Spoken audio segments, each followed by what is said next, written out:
Sur le mont du Calvaire, il était une croix où Jésus souffrit tant de douleur. Oui, c'est là qu'il mourut sur cet infâme bois pour sauver le plus vil des pécheurs.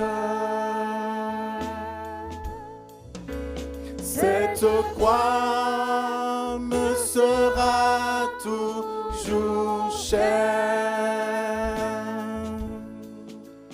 Elle est gloire et victoire pour moi. Et par elle, dans la maison du Père, la couronne est offerte à ma foi. Cette croix où Jésus du monde est rejeté a pour moi le plus grand des attraits. C'est là que Saint Agneau, mon sauveur, a porté mes douleurs, mes farfaires. Oh, cette croix me sera toujours chère. Elle est gloire et victoire pour moi. Et par elle, dans la maison du Père, la couronne est offerte à ma foi. Sur la croix où Jésus a versé tout son sang, je contemple ébloui sa beauté. Amen.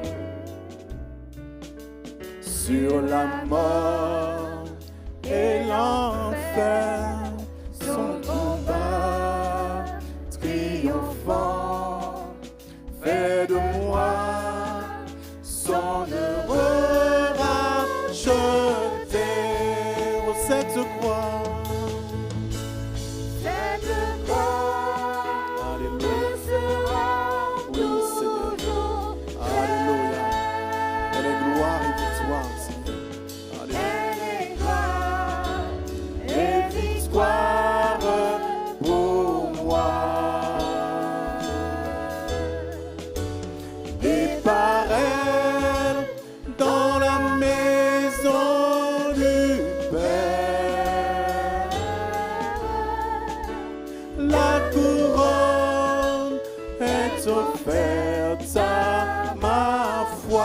Appuyons avec foi sur la croix de Jésus. Appuyons avec foi sur la croix de Jésus. Son opprobre, je veux le porter jusqu'au jour bienheureux où parmi les élus dans le ciel je pourrai l'exalter. Cette croix me sera toujours chère. Elle est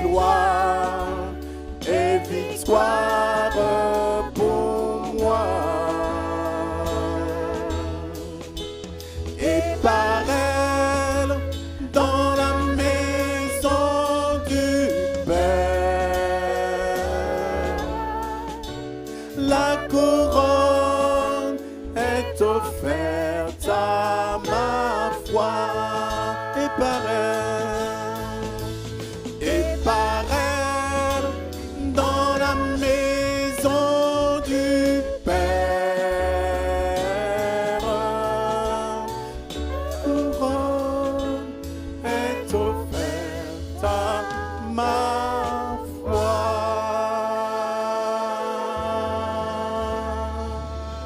Alléluia. Merci Seigneur. Ah, le temps passe tellement vite.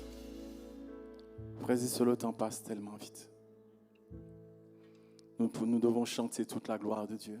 Nous devons le célébrer et l'élever. Mais nous devons aussi entendre sa parole. Et pour cela, je laisse place à notre frère Yvon qui est parmi nous aujourd'hui pour nous porter le message de l'Évangile. Ebrouim Abaïm, Shalom. J'aime cette langue-là, l'hébreu. Alléluia, ça nous révèle tellement de choses. Gloire à Dieu.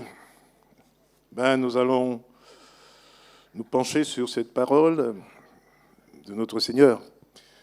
Gloire à Dieu. Seigneur, merci pour tout. Merci d'agréer nos louanges. Merci parce que tu es ce Dieu merveilleux qui est là, tu viens au milieu de nous. Tu nous fais cet honneur. Et quelle joie, quelle immense joie. Et ta présence, Seigneur, est pour nous la vie, la délivrance, les chaînes tombent. Oh Seigneur, crois-tu vois dans les cœurs, tu sais discerner, c'est pourquoi, Père, celui qui est venu abattu repart debout, rempli de joie. Merci pour ta grâce, à toi toute la gloire. Que ta parole soit dite avec ton Saint-Esprit, au nom de Jésus. Amen. Amen. Si je vous déclare, bien-aimés, que je vais vous prêcher sur le retour de Christ, bien sûr, vous m'accorderez beaucoup d'attention, je le sais. Mais vous conviendrez avec moi que le sujet n'est pas très nouveau. Et pourtant, il faut en parler du retour de Christ. Et comme ce n'est pas très nouveau, l'enthousiasme, si je vous prêche sur le retour de Christ, sera mitigé. Et ça se comprendrait. Puisqu'on en parle tellement, on apporte des prophéties sur le retour de Christ, on avance des dates sur le retour du Seigneur Jésus. Et en ce moment, on en parle encore bien plus, parce qu'il faut le reconnaître, il y a beaucoup de signes qui nous annoncent le retour de Christ. Vous savez, William Miller, on ne le connaît pas ici, puisqu'il est né en 1700. William Miller, c'est l'un de ces prédicateurs qui, en s'appuyant sur les prophéties de Daniel et sur les éléments de l'Apocalypse qui parlent de la fin des temps, il a fait des calculs savants. Ces calculs ont abouti à cela que le Seigneur Jésus va revenir dans les environs de 1834 à 1844. Il y a eu un souci, nous sommes là aujourd'hui. Nous sommes là aujourd'hui. Donc, il pratiquait la doctrine de l'adventisme. Je n'ai pas dit qu'il était adventiste. Il était un prédicateur baptiste aux États-Unis. L'adventisme, ce n'est pas un mouvement, c'est une doctrine qui tire son nom du latin adventus. Adventus qui donne en français le retour. Donc, adventisme, ce n'est pas adventiste. Ça vient de l'adventus, latin, qui veut dire en français retour. Donc, c'est une doctrine qui consiste à annoncer le retour de Jésus tout en avançant des dates. Alors, cette doctrine a été embrassé par beaucoup, même ceux qu'on appelle aujourd'hui les témoins de Jéhovah, si bien qu'ils avaient tout quitté pour monter sur une montagne parce que Jésus arrivait. C'était un peu déjà pour être un petit peu un peu hauteur, pour ne pas donner trop de mal au Seigneur, parce que vous savez, quand vous êtes dans la vallée, alors ils sont montés sur une montagne, ils se sont dit, quand même, notre Seigneur Jésus revient nous chercher, on ne va pas lui donner tout ce travail, montons sur la montagne, il y aura moins de travail, on sera déjà un peu plus haut. Tout ceci pour vous dire, bien aimés, qu'il y a beaucoup de bêtises. Et on ne doit pas agir de manière à ridiculiser la parole de Dieu. Gloire à Dieu. Donc il a prêché l'adventisme, le retour de Jésus, 1834-1844. Vous savez, on dit souvent que les chats retombent toujours sur leurs quatre pattes. Mais si vous réfléchissez bien, ils n'ont pas tant de mérite que ça, les chats. Parce qu'on dit bien quatre pattes. Ils ont quatre pattes et c'est cela qui leur assure leur équilibre. Tandis qu'un homme, il a deux pattes, non, deux pieds, deux jambes. Il a deux jambes, deux pieds. Et c'est difficile pour lui de toujours retomber sur ses deux pieds. Et celui qui réussit à le faire, on peut dire que c'est un exploit. Et c'est le cas de M. William Miller. Quand on lui a dit à William Miller, mais on n'a rien vu, il y a un petit problème dans les calculs. Il ne s'est pas laissé ébranler pour autant. Il a gardé son sang-froid, vous savez ce qu'il a fait? Il a cité Habacuc 2, verset 3. Habacuc 2, verset 3, si on nous projette le verset, c'est « Car c'est une prophétie dont le temps est déjà fixé. Elle marche vers son terme, et elle ne mentira pas si elle tarde. Attends-la, car elle s'accomplira certainement. » Vous me dites que je me suis trompé. Non, mais c'est une prophétie. Attends-la si elle tarde. Elle retombe sous ses deux pieds, là. Hein? Il est pire qu'un chat. Il prend pour appui ce verset d'Habacuc. Oui, mais il ne fallait pas donner de date.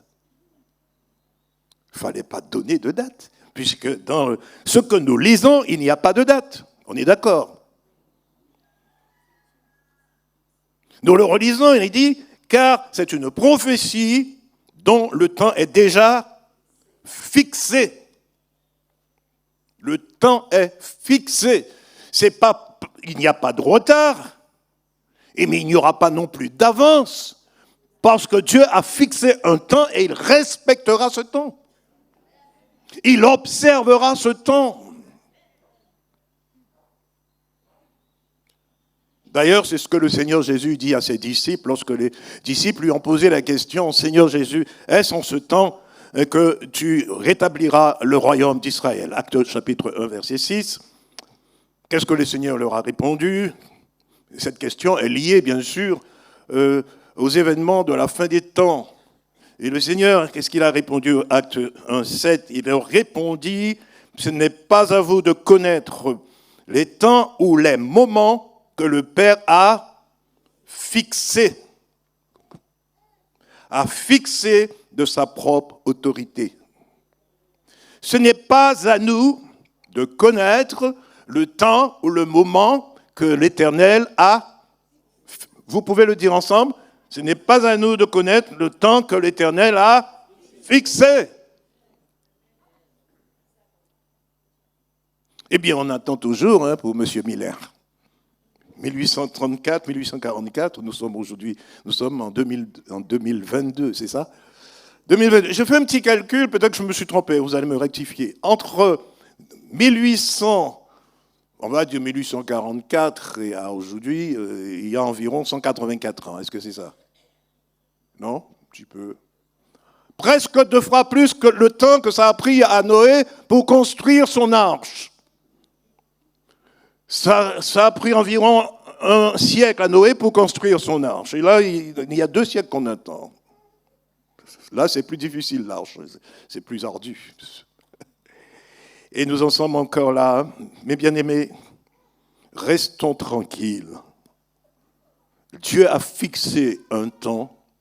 Il a fixé un temps pour toutes choses. Il a fixé un temps pour la délivrance de ton enfant. Il a fixé un temps pour la guérison de ta famille. Mais ce temps-là étant fixé, ce temps-là arrivera, et lorsque ce temps-là arrivera, Dieu fera ce qu'il faut faire. Il y aura de la guérison, il y aura de la délivrance. Que son nom soit glorifié. Mais s'il y a un retour, puisqu'on parle du retour, je suis content de voir mamie. Mais s'il y a un retour, ça veut dire qu'il y a eu une venue. Pourquoi on ne parle pas tellement de sa venue? On parle plus de son retour que de sa venue. Si vous dites à quelqu'un « Jésus revient », vous pouvez obtenir la réponse suivante. Il revient. Et quand est-ce qu'il est venu? Parce qu'il y en a de ceux qui... Vous me direz, mais tout le monde sait que Jésus est venu. Tout le monde sait. Mais vous pensez que tout le monde sait que Jésus est venu? Comment Jésus est venu? Pourquoi Jésus est venu? Pourtant, on parle de son retour. On parle à quelqu'un qui ne sait pas trop bien pourquoi Jésus est venu. Quand est-ce qu'il est venu? Mais on lui parle du retour. Si vous lui parlez de sa venue, si vous lui expliquez sa venue, il comprendra pourquoi il revient.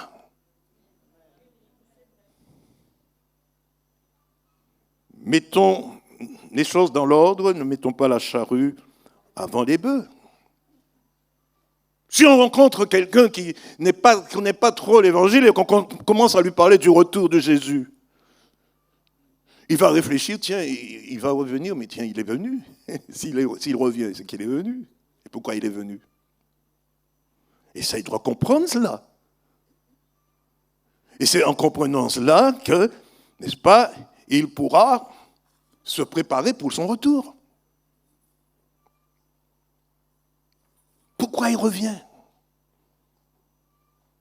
Pourquoi il est venu? Déjà, on va citer les motifs de sa venue. Et c'est très important.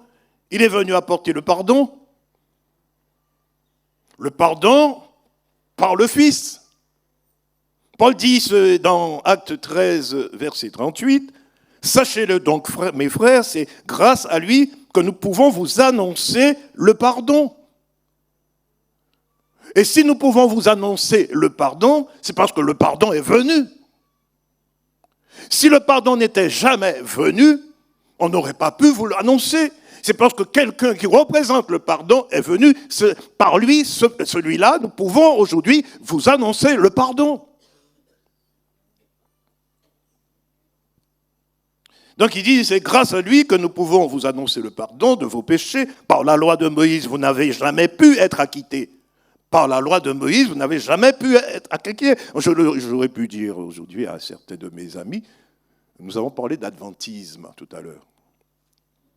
Et c'est vrai que l'adventisme, ce qui est une doctrine, a donné ce que nous voyons aujourd'hui adventiste. Hein. C'était pas un mouvement, adventisme. Adventisme, je disais, bon, l'adventus, c'est une doctrine. Cette doctrine, et vous savez, Adventus ça a commencé avec les Romains. Quand un grand général revenait, les généraux, ils partaient à la guerre, et quand un général avait remporté une grande victoire et qu'il revenait, on parlait d'Adventus, son retour. Le retour triomphateur de ce grand général qui revient. Et c'est les Romains le latin qui dit latin dit romain. Hein. C'est les Romains qui donc ont utilisé ce mot en premier. Et donc, aujourd'hui, je dirais à ceux qui ont pris ce nom, eh bien, voilà ce que l'apôtre Paul dit. Sachez-le donc, mes frères, c'est grâce à lui que beaucoup vous ont annoncé, que nous pouvons vous annoncer le pardon de vos péchés. Par la loi de Moïse, vous n'avez jamais pu être acquittés de toutes vos fautes. Par la loi de Moïse, par la loi, ceux qui veulent rester sous la loi, vous ne serez pas acquittés. Il faut comprendre cela. Ceux qui veulent rester sur la loi ne seront pas acquittés. Pourquoi? Parce qu'il n'y a pas de grâce. Celui qui est venu nous a porté le pardon. Qui dit pardon dit grâce. Vous comprenez? Il est venu nous apporter. C'est pourquoi il faut parler de sa venue. Arrêtons de parler de son retour. Alors, vous dites, mais oui, frère et amis, mais il faut parler du retour de Jésus. C'est vrai, je ne suis pas en train de vous dire de rayer le retour, il revient bientôt. Mais si nous nous bornons à rester sur son retour et que nous ne parlons pas de sa venue, et pourquoi il est venu, beaucoup qui nous écoutent ne pourront pas se donner au Seigneur. Ils ne sauront pas qu'ils sont pardonnés par Jésus qui est venu. Et parce qu'ils sont pardonnés par Jésus qui est venu, le retour de Jésus est bénéfique pour eux.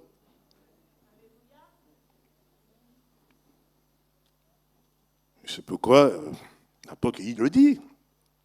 Vous n'avez jamais pu être acquitté de toutes vos fautes. Par contre, il dit au verset 39, et là je lis, vous avez remarqué dans la version parole vivante.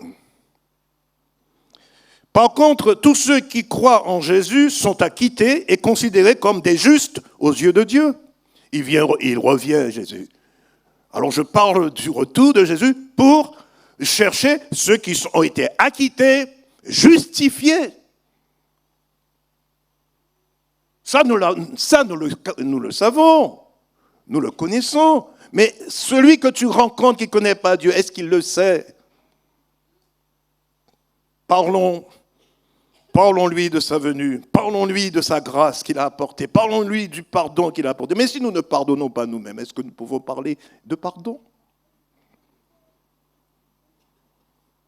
Toutes les réponses sont dans la Bible. Si, par exemple, et pourquoi parle-t-on d'acquittement? C'est une question qu'on peut vous poser. Pourquoi parlons-nous d'acquittement? Et si on te pose la question, que tu réponds quoi? Je dis, ouais, mais moi, je suis pas condamné, moi. Pourquoi acquitté? Je suis pas. Mais tu lui diras, par exemple, ce que Romains 3, 23 dit. Romains 3, 23 dit, car tous sont péchés, ils sont privés de la gloire de Dieu. Si toi tu crois que tu es juste, ben c'est toi, tu n'es pas de la même planète que nous. La version parole vivante développe un peu plus ce verset. Il dit, tous sans distinction ont péché et ont perdu la beauté glorieuse dont Dieu avait revêtu l'homme. Tous, ils ont manqué le but. C'est comme si, il dit tous, ils ont manqué le but. C'est comme si on est 10 à tirer sur le gardien et personne parmi les 10 n'a réussi à faire entrer le ballon dans le camp. Tous, ils ont manqué le but qui leur avait été assigné, dans son plan, dans le plan de Dieu. Personne ne saurait prétendre être approuvé de Dieu, ni accéder à sa glorieuse présence. C'est pourquoi Dieu offre à tous un don. Tous peuvent à présent être justifiés, c'est-à-dire déclarés justes aux yeux de Dieu par pure grâce. Ils reçoivent cette faveur comme un cadeau immérité de la générosité divine. Et cela fut possible parce que Jésus est venu. Donc je parle du retour de Jésus. Je l'attends, c'est bien, mais lui, il a besoin de savoir qu'il est venu et qu'il peut être justifié pour partir aussi. Donc ce verset dit, c'est comme un cadeau immérité de la générosité divine, et cela fut possible parce que Jésus-Christ a accompli tout ce qu'il fallait pour nous libérer, parce qu'il s'est donné lui-même en rançon pour nous. Bien-aimés, n'arrêtez pas de parler du retour de Jésus. Mais parlez du retour de Jésus entre nous, chrétiens qui connaissons, mais parlons de sa venue à celui qui ne le connaît pas. Parce que c'est ainsi que nous pourrons ajouter dans la famille ceux qui doivent attendre ce retour. Là, en apportant ces versets, vous apportez aussi une explication sur la raison de sa venue. En appelant le pécheur à la repentance, bien sûr, pour le pardon de ses péchés. Et comment vas-tu éduquer ce pécheur qui maintenant reconnaît, tiens, il est venu pour cela. Il est venu pour porter ce pardon, cette justification, pour enlever le péché. Et oui, c'est vrai qu'il y a eu Moïse, il y a eu les 10 commandements, j'ai été voir le film, mais bon, c'était la loi. Mais aujourd'hui, c'est la grâce. Et ça, je ne savais pas. La grâce. Alors, comment l'éduquer? Est-ce en parlant, en développant des termes théologiques très poussés, des théories sur les choses, en développant des grands sujets et tout? Ben non. Comment tu vas l'éduquer? Tu vas l'éduquer par toi-même, par ta façon de faire. Par ta façon de faire. Tu lui montreras, tu vas appliquer ce qui est écrit. Parce qu'au départ, il ne peut pas comprendre, alors tu appliques pour lui. Vous savez, au départ, un nouveau converti, il ne comprend pas. Mais il regarde celui qui, lui, est là depuis quelques années et qui applique ce qui est écrit. Alors lui, il dit, ah oui, ben c'est comme ça qu'il faut faire. Par exemple, il dit, Dieu m'a pardonné en Jésus-Christ. Je pardonne au nom de Jésus. Dieu m'a pardonné, moi, en Jésus-Christ. Moi, je pardonne au nom de Jésus. Et lui, il regarde tout ça. Il voit cela. Il dit, tiens, c'est comme ça qu'on prépare le retour de Jésus. C'est comme ça qu'on se prépare en attendant le retour de Jésus. Ce qui fait de nous des élus, ce n'est pas l'appel. L'appel ne fait pas de nous un élu. Mais ce qui fait de nous un élu, c'est l'importance qu'on va donner à l'appel. Et comment, en mettant tout en œuvre pour être digne de l'appel, et par conséquent réussir l'examen de passage. Parce que Jésus a dit, il y a beaucoup d'appelés et peu d'élus. C'est pourquoi je dis, ce n'est pas l'appel qui fait de moi un élu. Mais ce qui fait de moi un élu, c'est la façon que je pratique tout ce que l'appel comporte.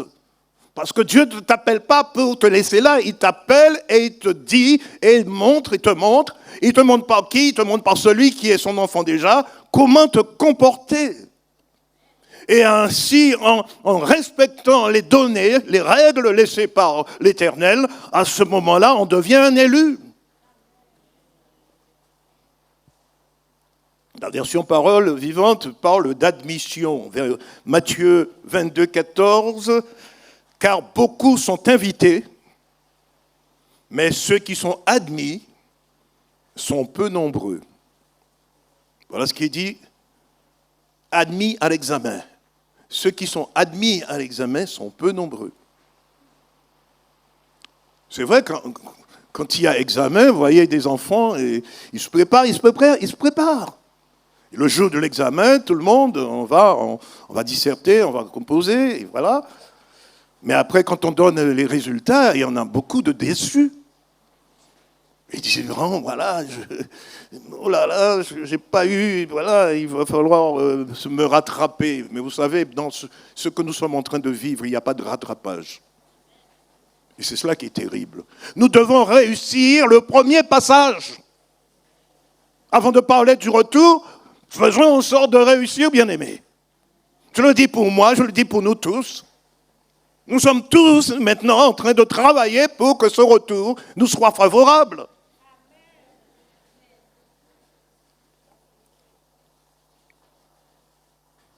L'apôtre Paul, il dit, Colossiens 3,12, ainsi donc comme des élus de Dieu,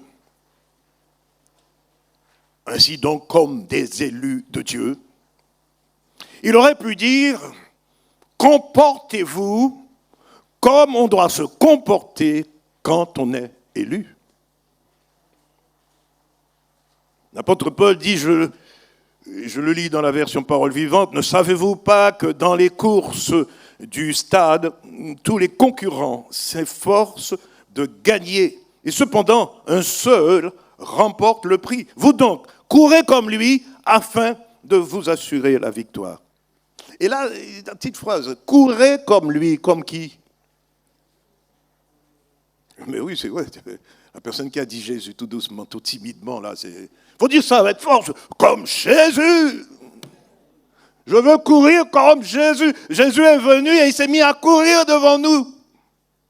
La parole de Dieu, la Bible nous montre un Jésus qui court vers le but, sa façon de... la pratique de la parole de son Père, le respect de la parole de son Père. C'est une course ardue. Il y a des montées qui sont longues. Il y a des descentes qui sont courtes. Alors, vous savez, s'il y a une montée qui est longue et la descente est longue, alors on a le temps de se reposer dans la descente. Mais c'est dangereux quand il y a trop de descente. Nous devons continuer à monter, comme lorsque à Saint-Claude, pour ceux qui connaissent la Guadeloupe, les cyclistes, ils peinent dans la montée de Saint-Claude. C'est la montée la plus célèbre pour les cyclistes. Celui qui gagne cette montée-là, il veut dire qu'il a gagné la course. Ou alors, bon, après, il ne faut pas se faiblir. Hein. Courons comme lui. L'apôtre Paul dit, soyez mes imitateurs comme je suis l'imitateur de Christ. En fait, il ne te dit pas d'être son imitateur à lui directement, mais par l'intermédiaire de Paul, soyons l'imitateur de Christ. Imitons le Seigneur. Il parle, l'apôtre, de l'aboutissement de la course, du couronnement, si vous préférez. Mais il s'attarde plus sur le déroulement de la course. On parle beaucoup du retour de Jésus. Il revient, prophétie. Il va revenir vers 4 heures du matin. Là, je n'exagère pas. Il y en a de ceux qui sont très, très, très calculateurs. Hein. Ils sont très matheux, je veux dire, maths. Ils sont dans les maths. Ils font beaucoup de calculs. Il ne faut pas être comateux après.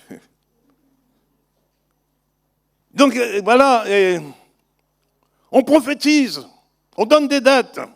Le retour de Jésus, c'est la fin des combats, là, le retour de Jésus. C'est la fin des combats, bien-aimés. Mais nous devons retenir une chose. Il dit dans 2 Timothée, et Paul, hein, toujours, 2 Timothée 2, l'athlète n'est pas couronné s'il n'a pas combattu selon les règles. Mais ceux qui parlent de l'arrivée sans s'arrêter sur des éléments qui permettent de bien gérer la course, dans le but de gagner, bien sûr, alors ils forcent tout. Quand tu donnes une date avant l'arrivée, qu'est-ce qui se passe pour le coureur? Tu l'as trompé. Alors il vous dit l'arrivée, c'est là l'arrivée, eh bien il va donner un effort surhumain pour gagner. Et quand il arrive, il voit que ce n'est pas là l'arrivée, il y a encore quelques kilomètres à faire.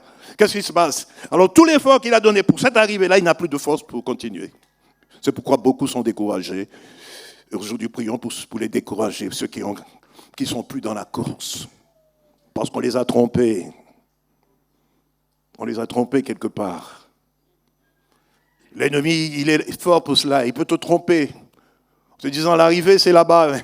Mais c'est une stratégie pour que tu dépenses toute ton énergie pour arriver à ce but-là, qui n'est pas l'arrivée. Et quand tu as perdu toutes tes forces, voilà que maintenant, tu n'as pas assez pour continuer le combat. Mais si tu cries vers Dieu, il te donnera de la force. Parce que Jésus, il a fait la course avant nous. Il sait comment faire. Il a enduré tellement de choses. Donc, en faisant cela, on peut fausser les choses dans la pensée du coureur. Nous sommes tous des coureurs. Hein? L'apôtre Paul, il aime bien la course. Il dit, j'ai achevé la course. Ça veut dire que lui, il ne s'est pas laissé tromper. Il a été jusqu'au bout de la course. J'ai remporté le prix. Que nous puissions, comme lui, dire, Seigneur, je veux remporter la course. Je veux remporter le prix. Que personne ne me force. Alors on peut aussi dévier, on peut tromper l'itinéraire de la course, on peut se tromper le coureur. On peut mettre des panneaux qui, n'est-ce pas, le coureur il arrive, il dit tiens c'est là, il tourne et puis la course, alors qu'il fallait continuer. Une coureuse luthianienne, Olivija Baleizit, je suis sûr que j'ai écorché son nom là. Donc Olivija Baleizit, engagée dans la course belge appelée la Flèche, s'est trompée en prenant un mauvais virage qui l'a carrément éloignée de l'itinéraire initial. Elle s'est retrouvée sur une autoroute qui contourne Bruxelles. Elle s'est carrément retrouvée sur une autoroute. Jamais vu des cyclistes sur l'autoroute, à moins que ça soit bien encadré. C'est la voie large, vous savez. L'autoroute, c'est la voie large. Et le chemin du salut, c'est la voie étroite. Alléluia. Elle s'est retrouvée sur cette autoroute. Alors je vous laisse imaginer la fin des choses, le reste. La pauvre. Peut-être qu'elle court toujours. Non, mais ça s'est passé il y a longtemps. Dans cette même course a aussi été marquée par une autre scène amusante. Persuadée d'avoir remporté la course, la néerlandaise Demis Vollenensch, peut-être j'ai peut-être encore écorché un nom, a levé les bras en signe de victoire. Elle est arrivée là, cette néerlandaise, c'était pas elle. Elle s'est trompée. C'était une américaine. La photo du finish a montré que c'était l'américaine qui avait remporté le prix. Beaucoup croiront avoir remporté le prix, mais se tromperont. Et nous devons faire attention, bien-aimés, dans cette course dans laquelle nous sommes engagés. Mauvaise appréciation, erreur d'itinéraire, ça peut arriver à n'importe quel chrétien. Mauvaise appréciation des efforts à fournir. Parce que parfois, il y a plus d'efforts quand il y a la côte. Il y a une façon, il y a une couronne. Vous savez, dans votre vélo, il y a ce qu'on appelle la couronne. Il faut choisir la bonne couronne. Il y a mauvaise appréciation, mauvais itinéraire, tout cela peut nous amener loin du salut. Nous devons faire très attention. Alors parlons toujours de la venue de notre Seigneur Jésus. L'apôtre Paul, il disait, pour les règles, il disait, nous continuons la lecture sur « Saints et bien-aimés, revêtez-vous d'entrailles, de miséricorde, de bonté, d'humilité, de douceur, de patience. » Verset 13, Colossiens 3 toujours. « Supportez-vous les uns les autres, et si l'un a sujet de se plaindre de l'autre, ce qui est déjà difficile à comprendre, si l'un a sujet de se plaindre de l'autre. » Est-ce que ça arrive? Ne nous voilons pas la face, bien-aimés. Ça arrive même souvent. L'apôtre Paul dit, si l'un a sujet de se plaindre à l'autre, montrez-lui de quel bois vous chauffez. Montrez-lui de quel bois vous chauffez, là. On arrête les bêtises un peu, là. Le frère me dit n'importe quoi, là. La sœur me dit n'importe quoi. Mais côté bois, là. Non, c'est pas ce qu'il a dit, l'apôtre. Et si l'un a sujet de se plaindre de l'autre, pardonnez-vous réciproquement.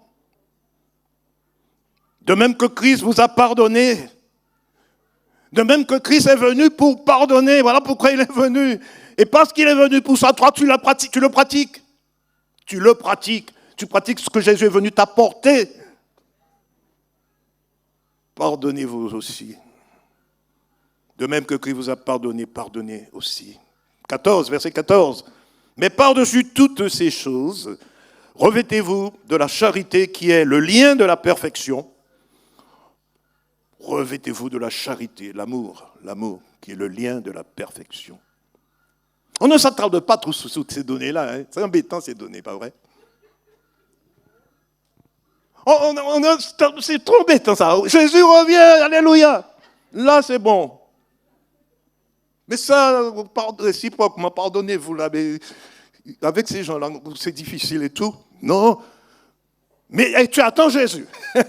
Et on attend Jésus, on attend le retour de Jésus. Moi je ne veux pas pratiquer tout ça, ça m'embête ça. Mais on attend Jésus. Pourtant, il est venu pour ça. Et c'est parce que ça doit être appliqué qu'il revient pour ceux qui ont appliqué ça.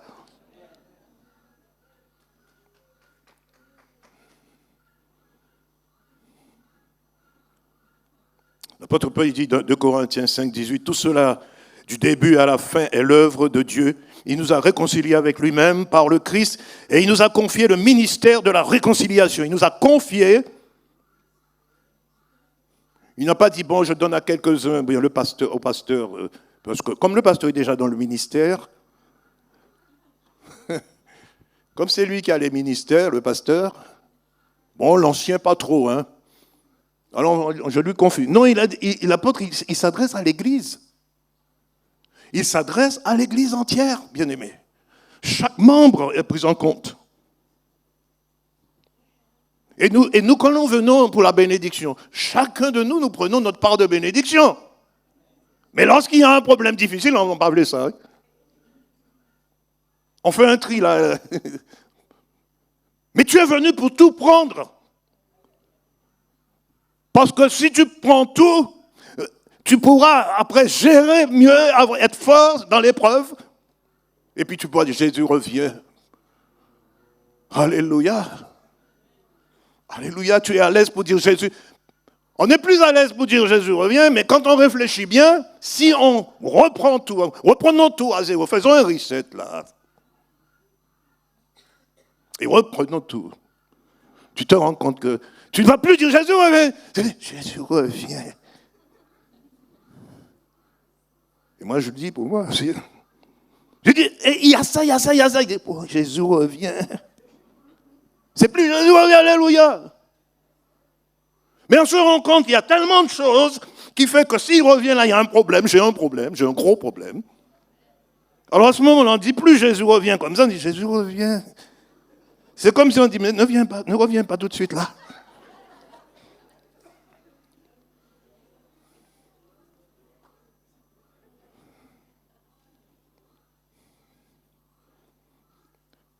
Il nous a confié, dit l'apôtre, il nous a confié le ministère de la réconciliation. Lorsque Corinthe fut reconstruit, puisque ça avait été détruit par la guerre, les Romains avaient tout saccagé, mais ils ont reconstruit Corinthe. Et lorsque Corinthe a été reconstruit par Jules César en 44, avant Jésus-Christ, bien sûr, l'empereur fut publié un édit de réconciliation accordant une amnistie à tous ceux qui viendraient s'établir dans la ville nouvelle. Ceux qui ont été chassés de la ville. Ceux qui ont été, quand la guerre les a chassés, la ville a été détruite. Jules César reconstruit la ville et il envoie un édit de réconciliation. Jésus a dit, je reconstruirai la ville. Il y aura une terre nouvelle. Et c'est pourquoi il a prêché la réconciliation. Et il nous a donné, il nous a confié le ministère de la réconciliation pour que tous ceux qui se réconcilient puissent entrer dans cette terre nouvelle, dans cette ville nouvelle, reconstruite par la grâce de Dieu. Reconstruite. Un homme comme Jules César est capable de faire cela? Et combien plus Dieu, Jésus? En effet, en Jésus-Christ, verset 19, c'était Dieu en personne qui réconciliait le monde avec lui, avec lui-même. Ne tenant plus compte du péché des hommes, c'est ce message de réconciliation qu'il a mis sur nos lèvres et nous a chargé de proclamer publiquement. Il nous a chargé de le proclamer publiquement.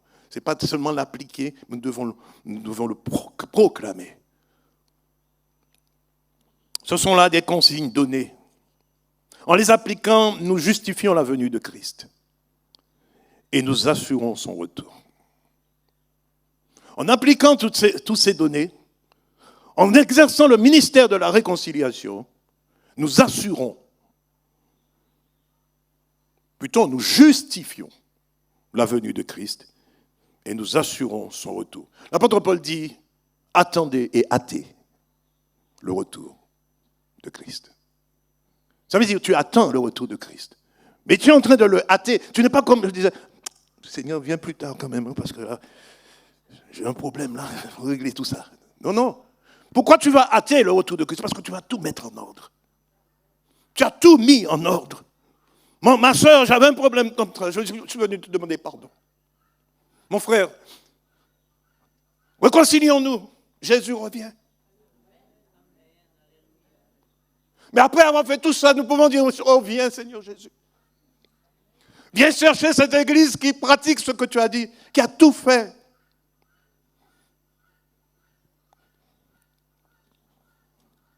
Il est venu pour apporter le pardon. Il est venu pour apporter la réconciliation. Il est venu pour apporter la réunification.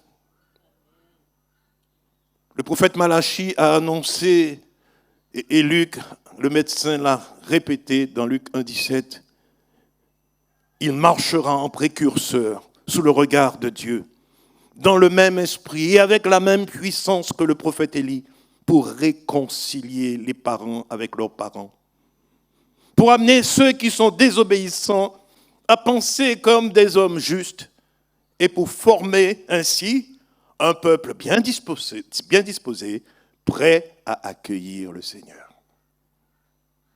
Il est venu pour faire tout cela, pour qu'il y ait un peuple bien disposé, prêt à l'accueillir de son retour. Jésus, tu reviens prendre ceux qui ont compris cela et qui l'ont pratiqué. Il marchera en précurseur, nous avons compris de qui il s'agit, bien sûr, bien entendu, sous le regard de Dieu, dans le même esprit et avec la même puissance que le prophète Élie, et je dirais même bien plus puissant qu'Élie, pour réconcilier les parents avec leurs enfants. Combien de parents, combien de foyers sont brisés, combien de familles sont saccagées, éparpillées, écartelées. Des enfants qui ne veulent plus voir leur père, des pères qui ont eu des attitudes tellement néfastes avec leurs enfants, et voilà, et qui ne veulent plus revoir leurs enfants. Mais il y en a de cela. Mais Jésus est venu non seulement pour réconcilier les hommes entre eux, mais tout d'abord réconcilier les hommes avec Dieu. Mais pour que Jésus il sait ce qu'il fait, pour que nous soyons réconciliés avec le Père, il faut qu'avant nous soyons réconciliés avec notre frère. Ça se passe à l'horizontale avant que ça se passe en vertical. Ça ne sera pas possible vertical s'il n'y a pas à l'horizontale. Donc Malachie, il dit cela. Il est venu vraiment apporter la réconciliation entre les hommes, entre les parents, entre les enfants, pour qu'après ça soit réel pour Dieu. Parce que vous savez, en faisant cela, en se réconciliant entre nous, et en se réconciliant avec tous les parents, on s'est réconcilié avec Dieu. On s'est réconcilié avec Dieu. C'est comme ça qu'on peut se réconcilier avec Dieu. Mais si ce n'est pas fait, on n'est pas réconcilié avec Dieu. Si moi j'ai laissé des choses derrière moi, il faut que je règle ça. Parce que je veux être réconcilié avec lui. Il vient chercher quelqu'un qui est réconcilié avec lui. Vous savez, une fiancée, un mari qui est réconcilié avec sa femme retourne. Plutôt lui, il retourne. C'est souvent eux qui partent, n'est-ce pas? C'est les hommes qui partent.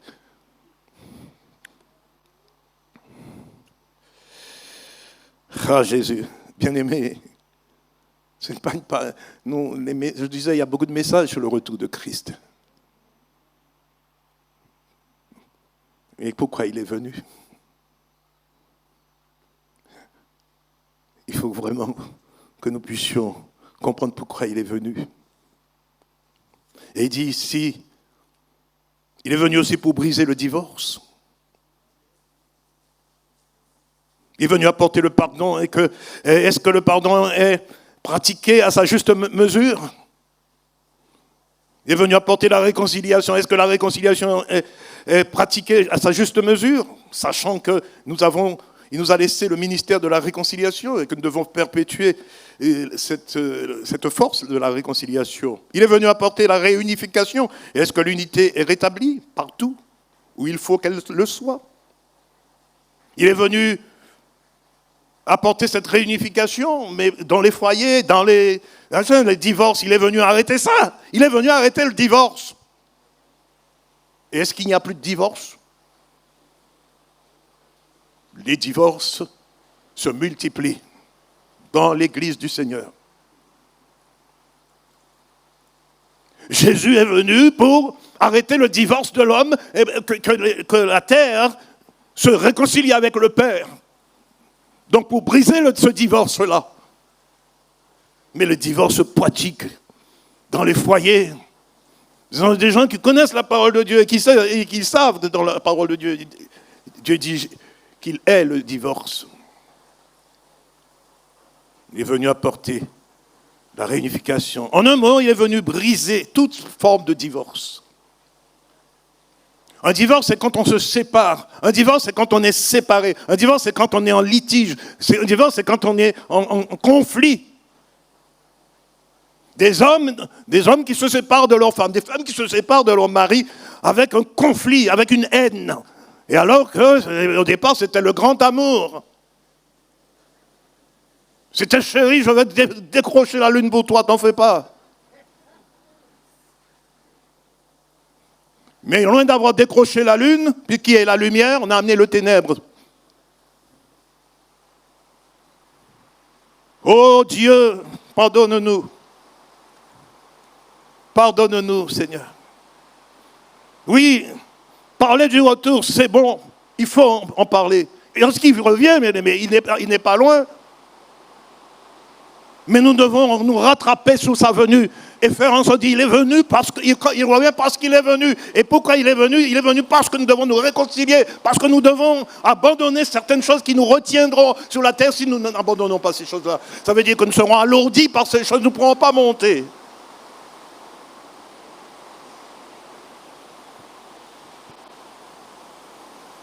Et on vous annonce des messages qui vous caressent dans le sens du poil.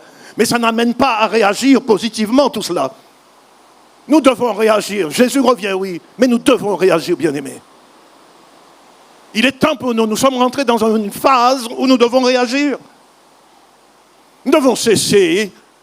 Et cette histoire de, oui, je viens à l'église, je parle, je reviens. Nous venons pour quelque chose. Nous voulons être sauvés. Qui veut être sauvé? Si je le dis, tout le monde veut être sauvé. Mais comment être sauvé? Mais Jésus est mort pour nos péchés. Oui, Jésus est mort pour nos péchés. Est-ce que nous faisons tout ce que Jésus a demandé de faire?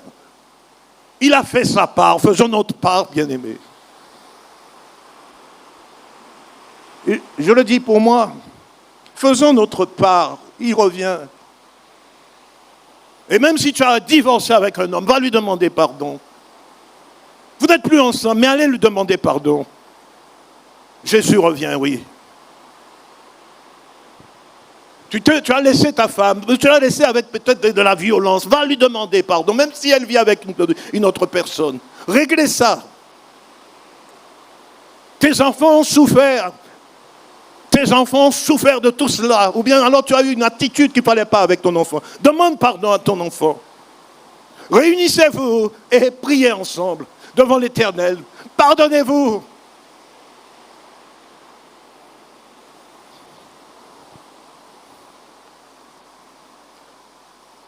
Oh, bien-aimé, j'ai beaucoup d'émotions en prêchant ici. Et c'est parce que je ne veux plus prêcher pour prêcher non plus. Je veux prêcher parce que déjà pour moi, je prends la chose pour moi. Vous comprenez? Je prends pour moi, nous sommes dans une phase très sérieuse. Nous nous rendons pas compte. L'apôtre Paul dit, vous n'êtes pas des ténèbres pour être surpris. Vous êtes de la lumière. Et beaucoup qui sont de la lumière seront surpris. C'est cela qui est triste et dangereux. Nous devons, bien aimés, réagir positivement. Et je finis ici avec ces versets. Nous revoyons cette comparaison, puisqu'on parle de divorce. Voyons la comparaison que fait l'apôtre Paul s'agissant de l'Église. Éphésiens 5, 25, on connaît bien ce passage, où l'apôtre il dit « Marie, aimez vos femmes comme le Christ a aimé l'Église. » Et tout à l'heure, il disait, l'apôtre il parlait de la course et il disait « Nous devons courir comme lui si nous voulons gagner la course. » Et là, voilà qu'il dit une chose qui est très importante. Il dit « Marie, aimez votre femme comme le corps, comme Christ a aimé l'Église. » Alors, à chaque fois, où est-ce que tu fixes ton regard pour prendre l'exemple? Vers Jésus. Dans la course, tu fixes ton regard sur lui. Dans l'amour que tu portes à ta femme, à ton mari aussi, attention, l'apôtre Paul n'avait pas le temps d'écrire pour les femmes. Aimez votre femme comme le Christ a aimé l'Église. Il s'est livré lui-même pour elle. Il s'est livré lui-même pour elle. Il ne l'a pas dit, ouais, je t'aime au loin. Vous voyez, le ciel est ici. Vous avez déjà calculé la distance du ciel. Pas du ciel que nous voyons là. L'apôtre Paul, il a parlé du 3e ciel. Alors imaginons qu'entre les ciels, il y a les mêmes distances. Alors le premier ciel, déjà, on n'est pas encore bien arrivé au premier ciel. Avec les fusées les plus puissantes, on n'est pas encore arrivé au premier ciel. Alors imaginez qu'il y a la même distance pour le 2e ciel et la même distance pour le 3e ciel. Il n'y a aucun ordinateur qui pourra calculer cette distance. Et s'il était resté depuis dans le ciel, Jésus en disant « Je vous aime ». Ah, je vous aime sincèrement, tendrement. Comme beaucoup font, je t'aime tendrement. Ici, il se limitait à dire « Je t'aime », je pense qu'il n'y aurait pas eu de problème après. Tu vois. Parce que ça aurait fait son chemin, mais il a fait trop de chemin dans la phrase avant. Je t'aime tendrement, à la folie et tout. Il a fait beaucoup de chemin, mais il n'a pas encore fait. Il a calculé le parcours, mais il n'a pas fait le parcours. Jésus, il n'a pas calculé le parcours en disant je vous aime, il est venu. Et c'est pourquoi parlons de sa venue, sans oublier de parler de son retour. Il est venu. Donc il dit, Marie, aimez vos femmes comme Christ a aimé l'Église. Il s'est livré lui-même pour elle, afin de la consacrer, l'Église, de la consacrer en la purifiant par le bain d'eau et la parole, pour faire paraître devant lui cette Église glorieuse, sans tache, ni ride, ni rien de semblable, mais sainte et sans défaut. Amen. Amen. Bien-aimés, je ne suis pas long souvent avec vous, mais je suis de la famille. Et pour moi, dans ma tête, il y a une famille qui doit être sauvée. Et je veux être avec cette famille-là. Et je dois continuer à me battre, à courir. Les codes parfois sont difficiles.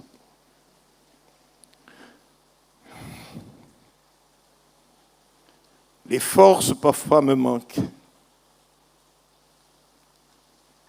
Mais je crie vers celui qui a remporté déjà le prix. Il connaît les phases difficiles de la course. Il ne nous a pas laissé certaines phases qu'on ne pourra pas courir. C'est pourquoi il viendra toujours à ton secours. Crie vers ton Dieu. Seigneur, si je n'ai pas pardonné, donne-moi à pardonner. Rappelle-moi à qui j'ai fait du mal. Réconcilie-toi avec tous ceux avec qui tu dois le faire. Arrange tout ce qui est dans ta vie. Préparons-nous, bien-aimés. Et crions, Jésus revient, alléluia. Amen. Jésus revient, alléluia. On peut chanter ce petit chœur. Jésus revient, alléluia. Est-ce que vous avez les paroles? Jésus revient, alléluia. Jésus revient, alléluia. Seras-tu prêt lorsqu'il viendra? Seras-tu prêt lorsqu'il viendra? Seras-tu prêt lorsqu'il viendra? C'est ça? Alléluia, alléluia. Vous l'avez là sur votre Open Song, vous vous souvenez, non? Jésus revient, alléluia. Jésus revient, alléluia. Seras-tu prêt quand il viendra? Alléluia, Alléluia, quand il viendra. Si tu es prêt, il te prendra. Et avec lui, tu régneras. Alléluia, Alléluia. Si tu es prêt, il te prendra. Et si tu es prêt, il te prendra. Et avec lui, tu régneras. Alléluia, Alléluia. Et avec lui, tu régneras. Et avec lui, tu régneras. Et à ses pieds, tu te tiendras. Alléluia, Alléluia. Et avec lui, Alléluia, tu te tiendras. Et avec lui, tu régneras. Alléluia, Alléluia, Alléluia. Ah ouais, frère, mais tu as dit, il ne faut pas trop parler du retour de Jésus et tu chantes le retour de Jésus. Mais oui, nous devons chanter son retour parce que nous sommes ses enfants et que nous faisons tout pour ce retour. Amen. Mettons-nous debout, bien-aimés, si vous voulez bien. Faisons une prière collective devant lui. Seigneur Dieu Tout-Puissant, chacun pour sa part, présentons-nous devant lui ce matin. Vous savez, je sais pourquoi je suis devant lui, toi tu sais pourquoi tu es devant lui, mais c'est ton Père, c'est ton Sauveur. Tu as ton Père et à côté de lui, tu as ton Sauveur. Et c'est à lui, à eux, au Père et au Sauveur que nous allons nous adresser. Nous savons ce qu'il faut lui demander. Nous savons ce qu'il faut, on va dire, confesser. Parce que nous voulons vraiment de ce retour. Mais nous savons qu'il y a des conditions à remplir pour être prêts, pour partir avec lui. Et nous voulons être prêts, bien-aimés. Nous voulons l'Église du Seigneur. L'Église du Seigneur veut remplir les conditions qu'il faut. Alléluia. Alléluia. Seigneur, nous sommes devant toi, c'est vrai. Personne ne juge personne. Parce que le grand juge, c'est toi. Je ne peux pas juger mon frère parce que je ne sais pas sonder les cœurs et les reins. Je ne vois pas ce qu'il y a. Toi, tu sais. Il ne peut pas me juger parce qu'il ne voit pas.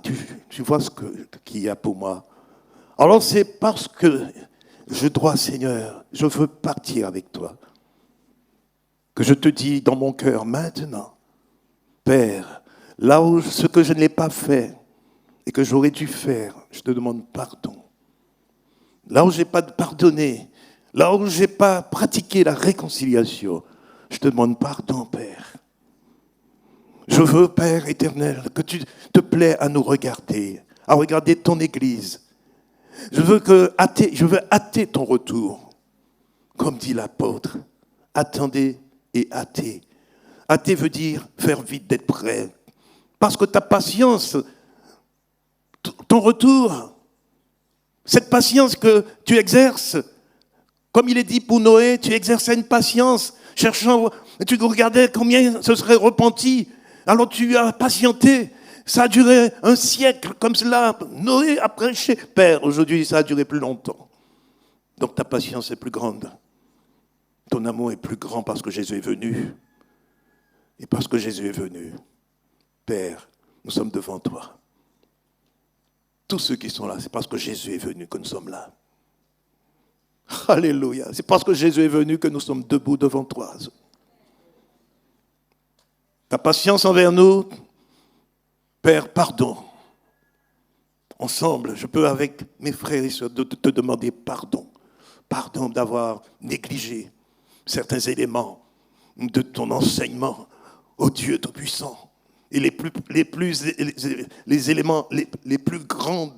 grands éléments, les plus nécessaires pour ma foi, pour l'avancement de ton œuvre, Père éternel, au nom de Jésus. Je suis debout devant toi, nous sommes debout devant toi. Et nous sommes fiers d'appartenir à ce Dieu que tu es. et d'avoir pour sauveur ton Fils. Jésus, merci. Merci pour le sacrifice. Que ton nom soit glorifié, que ton nom soit béni. Merci de nous renvoyer dans la paix, Seigneur. Et que cette semaine soit une semaine où tes bénédictions seront justement nos actions. Dans nos actions, tu ajouteras les bénédictions. Parce que là, à chaque fois que l'occasion se présentera, si je rencontre mon frère en ville, je le saluerai avec joie. Si je rencontre ma sœur, je lui dirai, oh, que Dieu te bénisse, ma sœur. Si je rencontre une personne, peut-être qu'il y a eu un problème, je lui dis, viens, je voudrais te parler et me réconcilier. Père, oui, nous voulons prendre ce départ décisif de tout régler. Même ceux qui nous paraissaient anodins, qui paraissaient bons, sans importance. Père, nous voulons régler cela devant ta face. Que ton nom soit loué et béni. Nous repartons de ce lieu dans la paix et dans la joie. Parce que ta parole, nous voulons la conserver. Au nom de Jésus. Amen.